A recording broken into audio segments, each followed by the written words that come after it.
How are things? Great. Things are great, yeah. I gotta imagine so. Your band seems to be doing just okay. We've had a good run. We're from Sydney. We dreamt of playing the local venues there. If 500 people could come to a show, that was mind-blowing. We've been together for like 11 years and it's been a really smooth, smooth.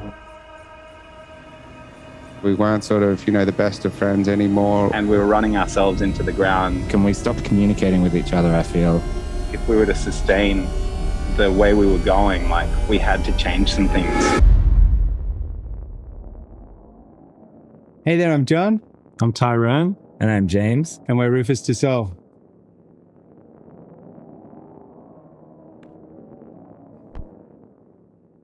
Three of us sort of met through our schooling lives. My little brother's best friends with Tyrone, and Jimbo was in the year below them at school. We've been long-time friends, really. We've all entered music separately, in our own way. I started on piano when I was 5, and then kind of moved into playing in bands when I was 12. I always just wrote music and just recorded more alternative kind of songs, really. Yeah. And it was just fun for me. In my head, you can keep me up all night. I went to school with Tyrone, he's a singer. And at our school in Sydney, there was a mandatory music group class and everyone wanted to play drums. And I luckily got in. And then for my entire teenage years, that's what I was obsessed with. I think I was just following in the footsteps of my father, who was a lawyer. So I was like, I guess I'll just be a lawyer. But I took piano lessons when I was young, and I played saxophone. And then I really started getting into music when I was listening to dance music, and started DJing when I was around 17. It was when I knew that I could go out every Friday night and not have to drink. I just kept going back in to hear these tracks that these particular DJs in Sydney were playing. Seeing the Bang Gang DJs and Ajax, and trying to find all the music that they were playing, and being super blown away by the art of DJing at that time. And I realized how hooked I was to just that feeling of hearing new music in a club. I don't know, maybe I was a bit anti the electronic world. I just hadn't really opened up to it. When I was maybe a young teenager, I was like, they're not real, that's not real music. And then that's when I started going out with these two as well, and seeing acts like Cut Copy and The Preset. And seeing The Presets play, I'm like, no, this is like rock in electronic music. And it opened the door and kind of let down my guard against electronic music. And then, I don't know, I guess the whole world opened up to, there's no limitations there. It's like, you can put drums with anything. Some guitar, bass, synths. We're in Byron Bay, and we just kind of had a night together, and I'm like, let's make a track and see where it takes us. Can we wake up now? Can we wake up now? Can we wake up now? I'm forming circles in my mind. Feeling out of the window, lost control. We keep on running, but we're burning for the taste of it. And we'd written our first piece of music, which was the RÜFÜS EP. And then we put our music on Earth, and we started getting a little bit of play with one of our songs. We were getting little crowds together, maybe 30 people, 50 people. Maybe 200 people, Okay, gigs, all right. We were doing all right. But we weren't getting the attention that we wanted from labels or whatever. So we decided to hire the publicist. Once we hired the publicist, that was probably a really big moment for us, because it was finally getting taken to Triple J through the right channels, and we were getting heard. Okay, next up, straight from Unearthed onto your radio. The second mix is from RÜFÜS. That was a huge thing. But what it equates to is people coming out to your shows. They're the tastemakers of Australia, and they help you get recognised and get people out to your shows. And we started touring around Sydney. We would have a trip to Melbourne every now and then, just around Australia, very small. But it grew very organically, and then there was no turning back. Then we just decided, without a label really on board, to start writing the album again, just bulldozing ahead, regardless of getting the answers that we wanted. It began by us quitting our jobs. Like I worked in a law firm, just copying. I was at university full time as well up until that point. And I was working at a TV station. So we had this place. It was John's like family's property sort of thing. We set up our studio there and we had 3 weeks to kind of write as much as we could. And then we wrote the album and looking for the right label. And no one was biting. We were like pretty shocked that no one was recognizing what we'd done.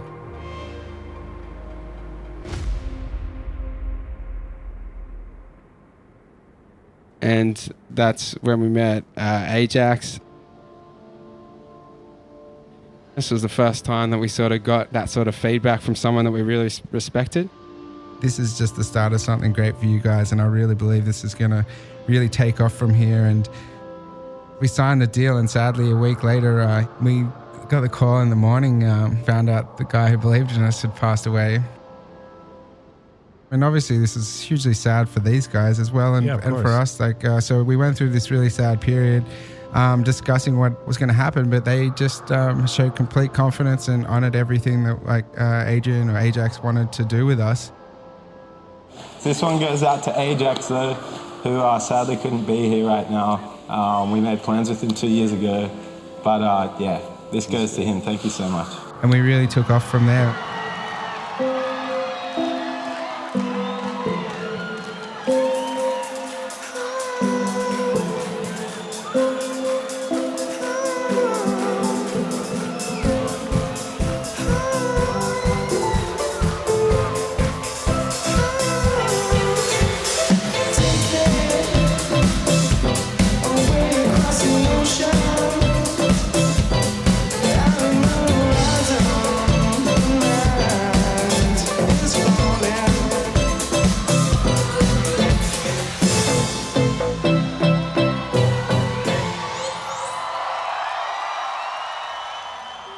So like in Australia, it felt like Atlas was the big turning point, and that gave us some money to come over here to North America. 2014, I feel like that was the first year we started touring internationally. So our first ever US tour is like still one of the funnest times I've had on the road in terms of like fun. The first time we played in LA, I think we played to 500-600 people. In the smaller places, it might be 50 people or 100 people. Right. But it would double consistently every time, which was really positive.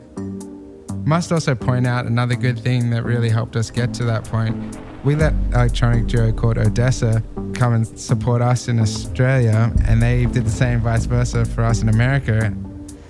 We played with them like 7 shows throughout North America, and it was such a good platform to get to play in front of their crowd, and they already had such a substantial like fan base that we got to play in front of, and that was a huge stepping stone in, or one part of the stepping stone in us being where we are right now. That was the year when we were in Berlin for like 6 months. We started writing Bloom around that time. So that year there were a lot of firsts, a lot of news, a lot of like wild kind of chaos.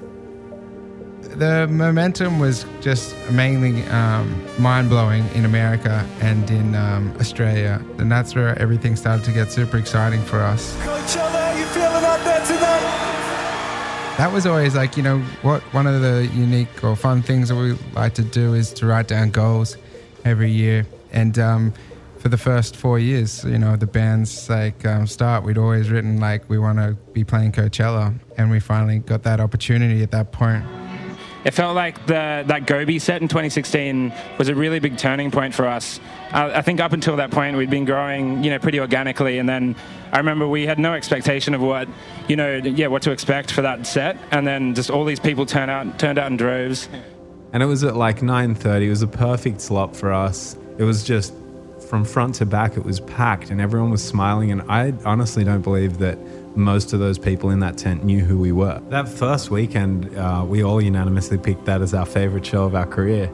If you'd told like the old versions of ourselves that was possible, we would have been like, we would have laughed and been like, that's ridiculous.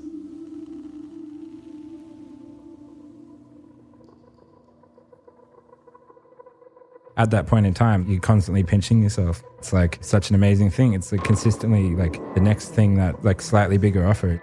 We're from Australia. We came over here and tasted a little bit of success. Where we were just so excited to be playing around the world at the time, and and just taking in all of the enjoyment of that. So I wouldn't say it was the healthiest lifestyle. After Atlas and Bloom came out, that was probably the longest touring stint we'd ever done. In 2019, we were on the road for 70% of the year, with little pockets back in LA here and there. I think we sort of had gotten lost in the machine of touring. This was just like so many shows, and we were running ourselves into the ground. It was compromising the quality of the shows, and it was also just like pushing each of us as friends further apart. So it felt like it was just quite chaotic, and we stopped communicating with each other, I feel. By that point, we weren't checking in with each other as much. We weren't seeing where each other was at. We got into a place where we weren't sort of, the best of friends anymore, or we weren't really looking after ourselves as much as we should. And when you're touring so much, you're like, your personal life's kind of pushed to the side a bit. So in terms of becoming a new parent, for me, that was really difficult. And I know for the guys too, it was really hard. So it was an accumulation of a lot of things. It was kind of a shitstorm that was growing. It was kind of all directions, and all things were coming to a head, where we as a band, if we were to sustain the way we were going, we had to change some things.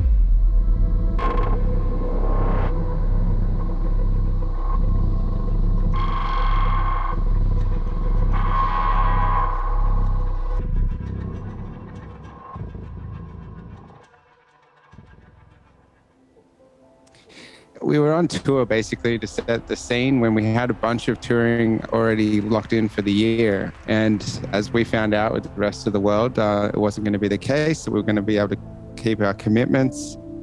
We firstly jumped off tour and broke up our whole year of what was supposed to be a year of touring. The pandemic was a giant pause for us to kind of rethink and just reassess what we were doing, who we want to be. We headed out to Joshua Tree, and that's when we started the process of healing. So when we were at Joshua Tree, we decided to try and introduce some structure into our writing process. We'd almost actively avoided having any routine or structure writing music in the past, especially on Solace. We kind of had to learn to trust the process this time of having a daily schedule. And we would start the day with a meditation. We would go to a sauna, do a workout, and prioritize health above the results of making music, prioritize our well-being, prioritize self-care. I think that I wasn't even ready for such big changes, and so, this is what I want to do to make sure that we're all going to be comfortable to tour and continue what I love doing. And that's sort of where the blessing in disguise comes from for us, is that we were able to really do the work to work out how we got into a place where we weren't sort of, the best of friends anymore, or we weren't really looking after ourselves as much as we should. We had experienced a lot of really healthy changes, I think, as a unit. I think we'd started group therapy, and then we kind of just started talking. When we first went into it, a lot of the songs seemed to be a bit heavier or darker as the year went on, and we were kind of mending our relationships with ourselves and each other. Yeah, the songs got a bit happier and more hopeful. So it was a pretty therapeutic record to make, because, I don't know, we went into it with a big question mark, not really knowing what our future looked like as a band. I don't know, I just feel like great things come out of doing that, as opposed to if we just steamrolled ahead, and I don't think we'd be here right now.